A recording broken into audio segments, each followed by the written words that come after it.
Hello everyone, welcome back to the Vikas study point. आज का जो वीडियो है वो आपके फिजिकल एजुकेशन के चैप्टर के SC1 के सिलेबस के अकॉर्डिंग बहुत ही ज़्यादा इंपॉर्टेंट होने वाला है, क्योंकि इस वीडियो में आपके SC1 के फिजिकल एजुकेशन के काफ़ी सारे क्वेश्चंस जो है वो कवर अप होने वाले हैं।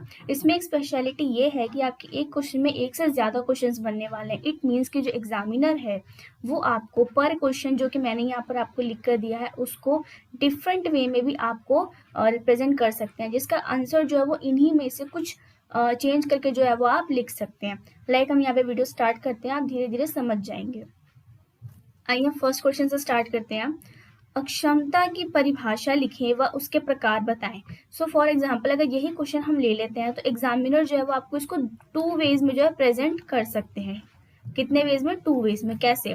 एक तो या तो वो आपको सिंपल 1 नंबर का क्वेश्चन दे दे कि अक्षमता यानी कि डिसेबिलिटी की डेफिनेशन, परिभाषा लिखें।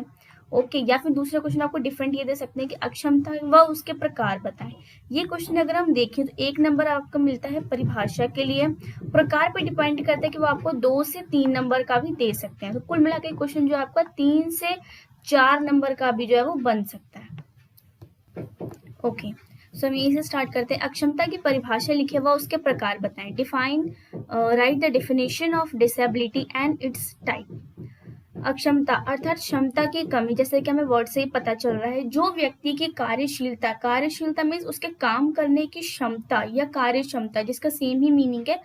कार्य क्षमता यानी काम करने की उसकी जो एबिलिटी है उसको बाधित यानी कि लिमिटेड कर देते हैं। अक्षमता जन्मजात या किसी दुर्घटना के कारण भी हो सकती है। काफी सिंपल डेफिनेशन है, आप याद कर सकते हैं। In English, incapacity which impairs the functioning and functionality of the person. Disability can be congenital or due to an accident. कुल मिलाकर अक्षमता यानी कि डिसेबिलिटी, हमें वर्ड से ही पता चल जाता है, जो व्यक्ति कुछ भी करने में एबल नहीं है वो होता है डिसेबल। सो यहाँ पर जो है कार्यशीलता और उसकी कार्य क्षमता में कमी आ जाती है। अगर कोई व्यक्ति जो है वो अक्षम है यानी कि डिसेबल है तो उसकी कार्यशीलता और कार्य क्षमता में कमी आती है, यानी कि वो एक नॉर्मल पर्सन की तरह हर काम को करने में उतना ज्यादा परफेक्ट नहीं हो पाता। अब अक्षमता है, जरूरी नहीं कि वो बर्थ के बाद हो या फिर बर्थ से पहले हो, ये दोनों में हो सकती है। किसी में आपने देखा अगर फिजिकली कोई डिसेबिलिटी है तो वो बर्थ से पहले भी हो सकती है या बर्थ के बाद भी कोई एक्सीडेंट में हो सकती है। नेक्स्ट, इसके टाइप्स। संज्ञानात्मक अक्षमता, बौद्धिक अक्षमता और शारीरिक अक्षमता। अगर इसी को आप जो है डिफाइन कर देते हैं 1 से 2 लाइन में तो आपका क्वेश्चन जो है वो लेंथी भी बन जाता है। संज्ञानात्मक अक्षमता, जिसमें व्यक्ति जो है वो उसके कार्य क्षमता में जो है बाधित होती है, यानी कि व्यक्ति जो है वो एक नॉर्मल पर्सन की तरह काम नहीं कर पाता इजीली। दूसरा आता है आपका बौद्धिक अक्षमता, जिसमें कि जो है व्यक्ति अपने माइंड से जो काम करने होते हैं, लाइक अगर वो पढ़ाई करना चाहते हैं, स्टडी ठीक से नहीं कर पाते हैं, कोई गेम्स है तो उसमें वो इजीली जो है वो नहीं कर पाते हैं, जो उनके माइंड से सारे काम होने होते हैं, क्योंकि उनकी जो सेंसरी होती है वो सेंसेस उनको उनके माइंड तक वो इन्फॉर्मेशन नहीं देते हैं, जिसकी वजह से वो बाकी लोगों के मुकाबले थोड़े से वीक होते हैं। दूसरा लास्ट एंड ऑप्शन आता है आपका शारीरिक अक्षमता, यानी कि अगर किसी की बॉडी में किसी तरह की कोई डिसेबिलिटी है, जैसे कि हाथ का ना होना, पैर का ना होना, या बॉडी में किसी भी पार्ट की कोई कमी है, तो वो आपका फिजिकल डिसेबिलिटी में आ जाता है। अगला है आपका अक्षमता की विशेषता। अब हम अक्षमता के बारे में पढ़ रहे हैं, डिसेबिलिटी के बारे में पढ़ रहे हैं, तो उसकी कोई विशेषताएं होंगी जिससे हम इसको जो है वो डिफाइन कर सकते हैं या फिर अंडरस्टैंड कर सकते हैं। सो इसकी ये है, अक्षमता की विशेषता यह है कि व्यक्ति की कार्यशीलता या व्यक्ति की कार्य क्षमता को यह बाधित करती है। फर्स्ट पॉइंट, इसको आप पॉइंट्स में ही बना सकते हैं, आपको लर्न करने में इजी होगा। व्यक्ति की गति को सीमित करता है, सेकेंड पॉइंट। और थर्ड, व्यक्ति की सामाजिक भागीदारी को प्रतिबंधित करती है अथवा उनकी भागीदारी को सीमित करती है। अगर व्यक्ति, आपको 2 पॉइंट समझ में आ गए होंगे। पहला, व्यक्ति को जो है वो हर किसी काम को करने में लिमिटेड कर देती है।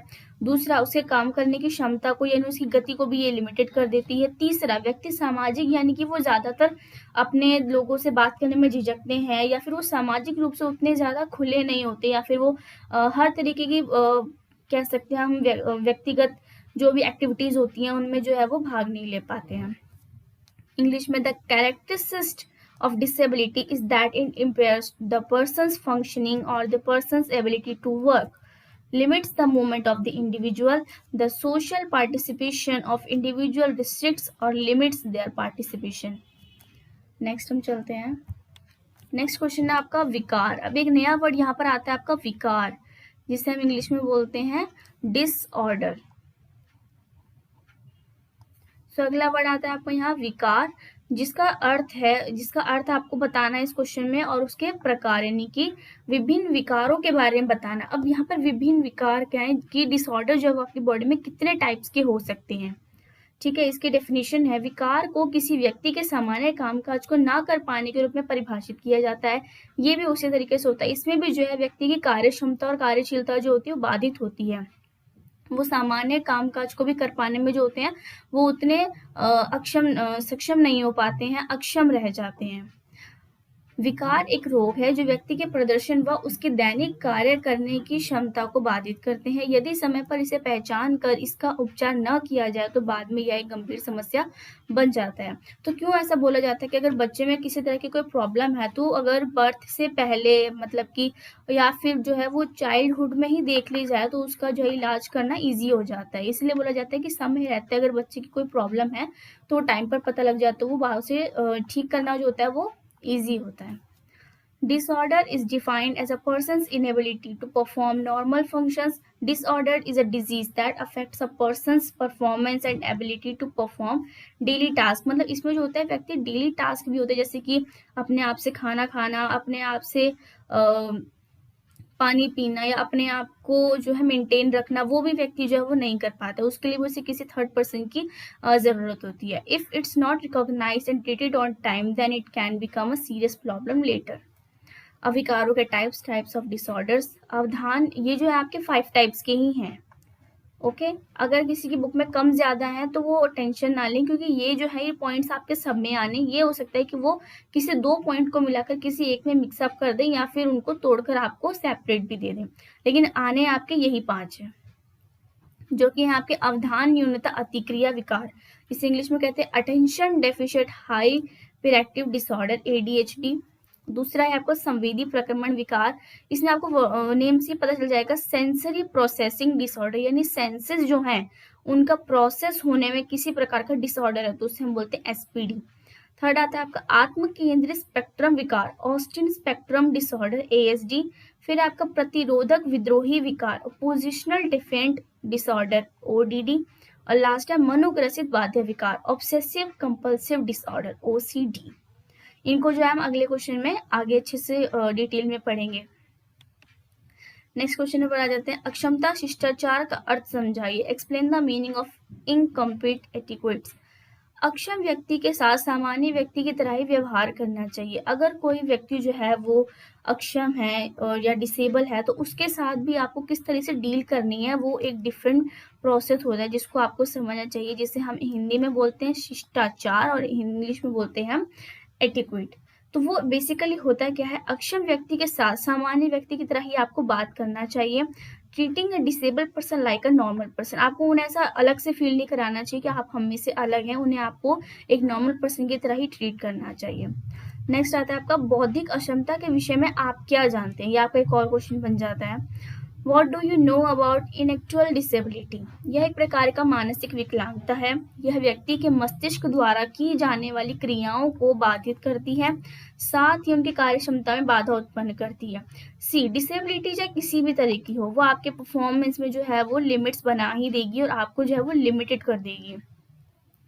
तो अगर आपकी बौद्धिक अक्षमता है किसी प्रकार की तो उसमें क्या होता है कि जो आपके सेंसेस होते हैं बॉडी के, हमने पढ़ा है आगे कि जो सेंसेस होते हैं वो हमारी बॉडी में हमारी ब्रेन तक जो होता है वो सेंसेस को ले जाने का काम करते हैं। ठीक है, ब्रेन तक जो है वो सेंसेस ले जाने का काम करते हैं। जब अगर ब्रेन तक हमारे सेंसेस ही ठीक से नहीं पहुंचेंगे तो हम जो है परफॉर्म नहीं कर पाएंगे। ठीक है, it's a type of mental disability. It obstructs the activities done by the brain of the person as well as hinders their working capacity. हमने देखा अगर कोई व्यक्ति ब्रेन वाइज या फिर मेंटली जो होते हैं वीक होते हैं तो वो जो है वो स्टडी नहीं कर पाते हैं ठीक से, या जैसे नॉर्मल पर्सन की तरह जो है वो बात नहीं कर पाते हैं, तो वो इसी कारण होता है क्योंकि उनको जो सेंसेस होते हैं वो उनके ब्रेन तक ठीक से पहुंच ही नहीं पाते हैं। नेक्स्ट चलते हैं,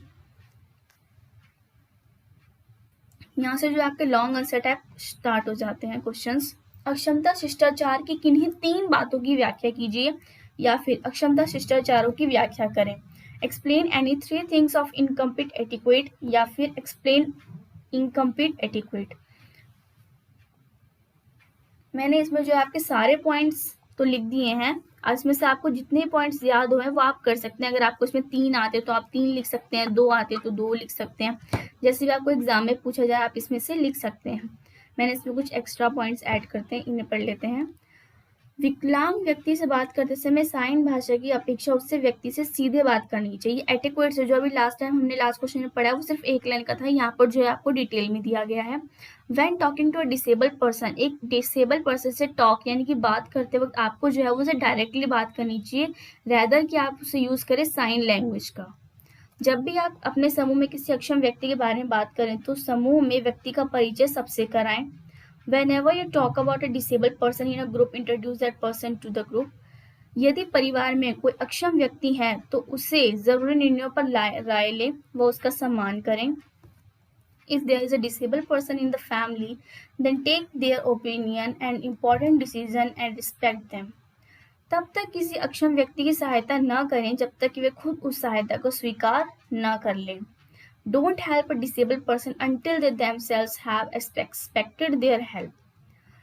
यदि किसी अक्षम व्यक्ति से बात कर रहे हैं तो धैर्यपूर्वक सुने। If you are talking to a disabled person, then listen patiently. So ये कुछ बेसिक एटिक्वेट्स हैं जो आपको याद होने चाहिए पेपर के अकॉर्डिंग भी, और अपने नॉर्मल यूजुअल जो आपको लाइफ में ये एटिक्वेट जो वो याद होने चाहिए। अगर आप किसी डिसेबल्ड पर्सन से डील कर रहे हो तो आपको ये बेसिक चीज़ें पता होनी चाहिए।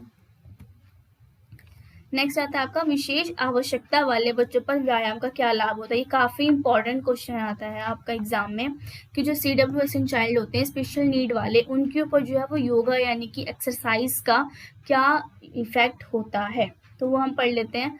हृदय को मजबूती प्रदान करता है, स्ट्रेंथ द हार्ट, धमनी तथा शिराओं को स्वच्छ रखने में मदद करता है। Keeps arteries and veins clean, भार को नियंत्रित करता है, कंट्रोल्स द लोड, अस्थियों को मजबूती प्रदान करता है, स्ट्रेंथ द बोन्स, रक्तचाप को नियंत्रित करता है, कंट्रोल ब्लड प्रेशर, ऊर्जा स्तर में सुधार करता है, इम्प्रूव्स एनर्जी लेवल, फेफड़ों को मजबूत करता है, स्ट्रेंथ द लंग्स, पाचन क्रिया में सहायता प्रदान करता है, एड्स या फिर हेल्प भी जिसको बोलते हैं इन डाइजेशन।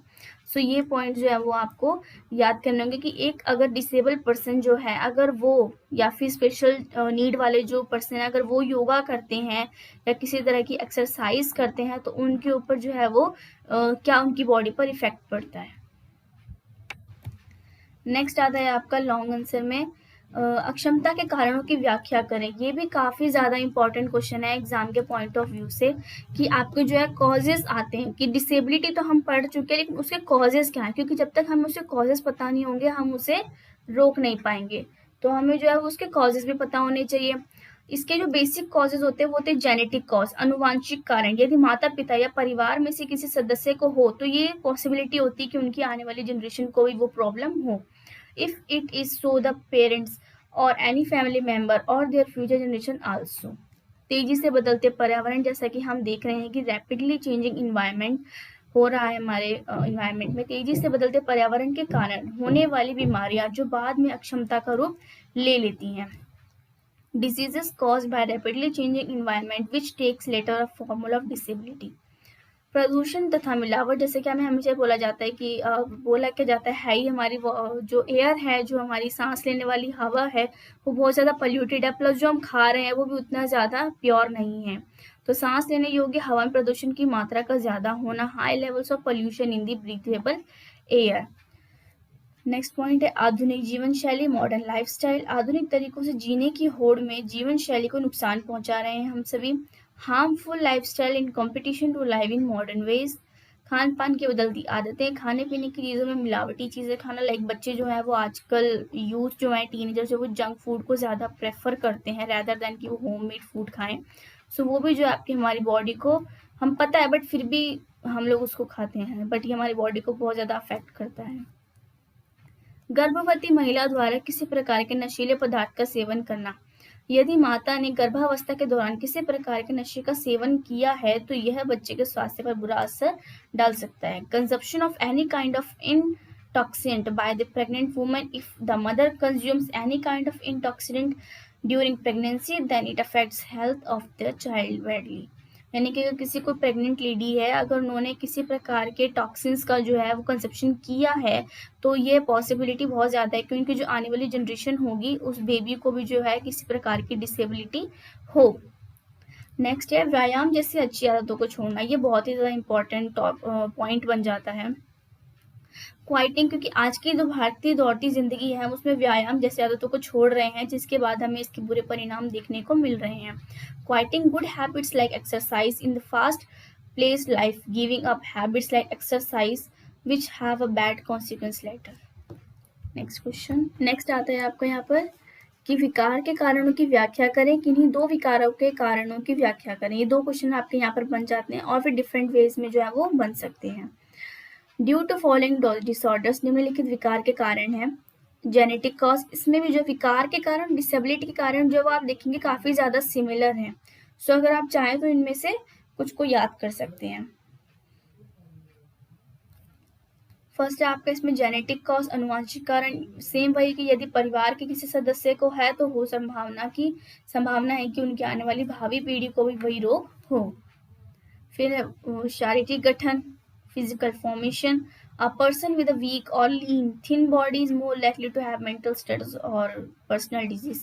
कमजोर या पतले दुबले शरीर वाले व्यक्ति में मानसिक तनाव या व्यक्तिगत रोग होने की संभावना ज्यादा रहती है। इसलिए बोला जाता है कि बचपन से जो है बच्चों को अच्छा खिलाना पिलाना चाहिए, क्योंकि अगर आप किसी वीक पर्सन को देखते हो तो आपको फर्स्ट लगता है कि ये बहुत ज्यादा वीक होगा और काफी ज्यादा डिजीज भी होंगी इनको। फिजिकल चेंजेस, शारीरिक परिवर्तन। कई बार शारीरिक परिवर्तन जैसे किशोर अवस्था, युवावस्था, गर्भावस्था जैसे शारीरिक परिवर्तन भी विकार का शिकार बन जाते हैं। Sometimes physical changes like adolescence, puberty, pregnancy can also become the causes of disorder. मादक पदार्थों का सेवन, ड्रग एब्यूज, कुछ दवाओं और रासायनिक पदार्थों का सेवन जैसे कि शराब आदि भी इसका महत्वपूर्ण कारण है। Some drugs, chemical substance such as alcohol, etc. are also an important reason for this. मनोवैज्ञानिक कारण, साइकोलॉजिकल रीजन भी हैं इसके, जो कि हैं विवाह, तलाक, आपसी तनाव। अगर परिवार में किसी तरह का कोई झगड़ा है, टेंस सिचुएशन बनी हुई है, तो वो भी जो है वो डिसऑर्डर का कारण बन सकती है। नेक्स्ट आता है आपका विकारों के प्रकार एवं लक्षण बताएं। विकार निम्नलिखित प्रकार से 5 प्रकार के हैं। ये आपका जो है वो मोस्ट इम्पॉर्टेंट क्वेश्चन है, क्योंकि इस एक क्वेश्चन में आपके मोर देन 3 to 5 क्वेश्चंस बनते हैं। यहाँ पर आपको जो है वो एक सिंगल डिजीज के बारे में पूछ सकते हैं कि ADHD के बारे में बताएं, इसके लक्षण के बारे में बताएं और इसके कारण के बारे में बताएं। ठीक है, SPD ऐसे वो 2 के बारे में पूछ सकते हैं, या फिर बोल सकते हैं विकार के जो निम्नलिखित 5 प्रकार उनमें से किसी 3 की व्याख्या करें। ये क्वेश्चन जो है वो किसी भी वे में आपको आ सकता है, तो हम इसको भी अच्छे से पढ़ लेते हैं। अवधान न्यूनता अतिक्रिया विकार, attention deficit hyper active disorder ADHD। इसके लक्षण क्या है उसी से आपको याद रखना है। इस बीमारी से ग्रसित व्यक्ति का व्यवहार बदल जाता है, उसके पर्सनैलिटी, उसके बिहेवियर में जो है वो चेंज आ जाता है। याददाश्त कमजोर हो जाती है, मेमोरी बिकम्स वीक। इस बीमारी से ग्रसित व्यक्ति की ध्यान केंद्रित करने की क्षमता का सही इस्तेमाल नहीं कर पाते हैं। The ability of the person suffering from this disease to concentrate is not able to be used properly. ये लड़कियों की तुलना में लड़कों में अधिक पाया जाता है। फैक्ट टाइप रिसर्च के अकॉर्डिंग जो ये बताया गया है। It is found more in boys than in girls. संवेदी प्रक्रमण विकार, सेंसरी प्रोसेसिंग डिसऑर्डर। यहाँ पे जो आपको ये सबसे इजी पड़ता है, क्योंकि इसमें जो आपको वर्ड से ही पता चल रहा है, सेंसरी यानी कि सेंस जब हमारी बॉडी में प्रोसेस नहीं कर पाते हैं ठीक से, तो ये डिसऑर्डर होता है। इसमें इंद्रियां जो है वो काम करने की क्षमता में कमी आ जाती है उनके। It reduce the working capacity of senses. मस्तिष्क तक इंद्रियों द्वारा जानकारी नहीं पहुंच पाती है। Information can not reach the brain through the senses. व्यवहार में काफी संवेदनशील होते हैं, वेरी सेंसिटिव इन प्रैक्टिस। सामान्य प्रतीत होने वाली आवाजें भी इन्हें दर्दनाक लगने लगती हैं, हल्का स्पर्श भी इनकी त्वचा को दबा सकता है। तो ये जो लक्षण है ना, ये आप इनसे जो है वो इजीली पहचान सकते हैं कि यहाँ पर अगर मान लो उन्होंने बोल दिया कि अगर किसी व्यक्ति को जो है सामान्य प्रतीत होने वाली आवाजें भी दर्दनाक लगती हैं या हल्का सा स्पर्श भी जो इनकी त्वचा को दबा सकता है, तो ये कौन से डिसऑर्डर में आता है।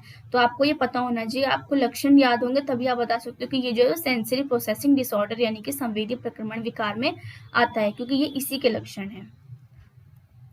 यहाँ पर आप जो है फोटो से भी याद कर सकते हो। इसमें जो ADHD में तो होता है व्यक्ति की काम करने की क्षमता कमजोर हो जाती है। सेंसरी में जो होता है व्यक्ति को हल्की आवाजें भी जो बहुत ज्यादा भारी लगती है उनके माइंड को। नेक्स्ट जो आता है इसमें आत्म केंद्रित स्पेक्ट्रम विकार, ऑटिज्म स्पेक्ट्रम डिसऑर्डर ASD। इस बीमारी से व्यक्ति को सामाजिक संपर्क स्थापित करने में कठिनाई आती है। Due to this disease it is very difficult to the person to establish social contact, यानी कि व्यक्ति जो वो ज्यादा लोगों से बात नहीं करता, अकेले रहना ज्यादा पसंद करता है। ज्यादा लोगों में ये हिचक महसूस करते हैं। It feels hesitate in the most of the people. यह ज्यादातर बच्चों में और उनमें भी ज्यादातर लड़कियों में पाई जाती है। ये भी एक फैक्ट है इसमें। It is found mostly in children and mostly in girls, यानी कि बच्चों में होता है, बच्चों में भी जो गर्ल्स होती हैं उनमें ज्यादा होता है। यह हर बच्चे में अलग अलग प्रतीत होती है, जैसे किसी को समझने में कठिनाई होती है, किसी को बात करने में कठिनाई होती है। It seems to be different in every child, like one has difficulty in understanding, समझने में डिफिकल्टी होती है, या फिर टॉकिंग यानी कि बात करने में डिफिकल्टी होती है, जैसे कि हकलाना हो गया, या फिर किसी को भी इजिली देख के जो है वहां से चले जाना, उनसे बात ना करना, इसलिए आई कांटेक्ट ना बना पाना। फिर नेक्स्ट आता है आपका प्रतिरोधक विद्रोही विकार, अपोजिशनल डेफिशिएंट डिसऑर्डर ODD। इसमें जो होता है व्यक्ति को बहुत ज्यादा गुस्सा आता है। ठीक है, हम इसके लक्षण भी पढ़ लेते हैं। इस विकार में बच्चे ममस्पर्शी क्रोधी परिवर्ती यानी कि बहुत ज्यादा गुस्से वाले होते हैं, एंगर उनके अंदर बहुत ज्यादा होता है, और विवादी व्यवहार के होते हैं। In disorder children tend to have a lot hot tempered after test और कन्फ्लिक्टिंग बिहेवियर। यह मानसिक विकार किशोर अवस्था के दौरान ज्यादा पाया जाता है। देखा है हमने कि जो टीनेजर्स होते हैं, जो प्यूबर्टी की ओर आते हैं, तो उनमें जो होता है वो एंगर ज्यादा देखने को मिलता है छोटी छोटी बातों को लेकर। This mental disorder is more common during the teenager years. ऐसे बच्चे गुस्से पर काबू नहीं रख पाते हैं और जिद्दी प्रवृत्ति के होते हैं, माता पिता से झगड़ा करते हैं, उनकी बात को नहीं मानते हैं, ज्यादातर जब वे भूखे या फिर थके हुए या फिर तनाव में होते हैं। इसमें भी आप देख सकते हैं ASD के कुछ लक्षण इस प्रकार के होते हैं कि बच्चा जो है वो अकेले रहना ज्यादा पसंद करता है, और ODD यानी कि प्रतिरोधक विद्रोही में जो है बहुत ज्यादा गुस्से में रहता है। Last but not the least, इसका जो लास्ट है वो आता है आपका मनोग्रसित बाध्य विकार, ऑब्सेसिव कंपल्सिव डिसऑर्डर यानी कि OCD। तो इसके लक्षण ये है कि OCD एक चिंता एवं वहम संबंधी विकार है। OCD is an anxiety disorder, यानी कि इसमें जो व्यक्ति को किसी प्रकार की चिंता एनी टाइम उसके माइंड में रहती है कि, और या फिर वहम होता है किसी तरीके का। इनमें बिना किसी कारण की कुछ गैर जरूरी आदतें और विचार जो होते हैं वो इस तरीके से बस जाते हैं कि वो उनके अंदर जो वो हमेशा के लिए रहते हैं। In this some unnecessary habits and thoughts settle without any reason, कि बिना किसी कारण के उनकी बॉडी में जो ये चीजें होती हैं। इसके लक्षण में काफी याद रखने लायक है, जैसे कि दिन में कई बार इन लोगों को हाथ धोना होता है, पैसों को बार बार गिनते हैं, बार बार नहाते हैं, कई बार घर की सफाई करते हैं, बिना किसी काम की चीज को जमा करके रखते हैं, और अपने आप से लगातार बातें करते हैं, जैसे कि आप देख सकते हैं। सो ये पिक्चर्स मैं आपको इसलिए दिखा रही हूँ ताकि आप इजिली जो है वो अपनी बॉडी में पिक्चर क्रिएट कर सकें, कि अगर आपको ADHD के बारे में पता चले तो आपके दिमाग में ऐसा पिक्चर क्रिएट हो, या SPD के बोलने वाले में बोला जाए तो ऐसा पिक्चर क्रिएट हो। पिक्चर क्रिएट होने से आप जो है वो पॉइंट जो है वो इजिली लर्न कर पाएंगे। सो ये जो है इसका लास्ट टॉपिक था। ये पांचों जो है वो आपको अच्छे से लर्न करने, क्योंकि इसमें से क्वेश्चन जो है वो आना ही आना है। इसकी 101% गारंटी है कि आपका जो है इस पांचों टॉपिक में से क्वेश्चन आना ही आना है। अब वो किसी भी वे में आ सकता है, चाहे वो आपसे पांचों टॉपिक पूछ सकते हैं, इनमें से कोई 3 पूछ सकते हैं, नंबर के अकॉर्डिंग 2 भी पूछ सकते हैं, या वो आपको इसमें किसी तरीके का लक्षण दे देंगे और बोलेंगे कि ये कौन से डिसऑर्डर का टाइप है, तो वो भी आपको याद होना चाहिए। So thanks for watching this video. Stay tune for upcoming video. जो नेक्स्ट वीडियो आने वाला है उसके लिए आप स्टे ट्यून रहें, क्योंकि आपके चैप्टर से रिलेटेड और आपके एग्जाम से रिलेटेड काफी इंपॉर्टेंट वीडियोस जो है वो आगे आने वाले हैं। So thanks for watching.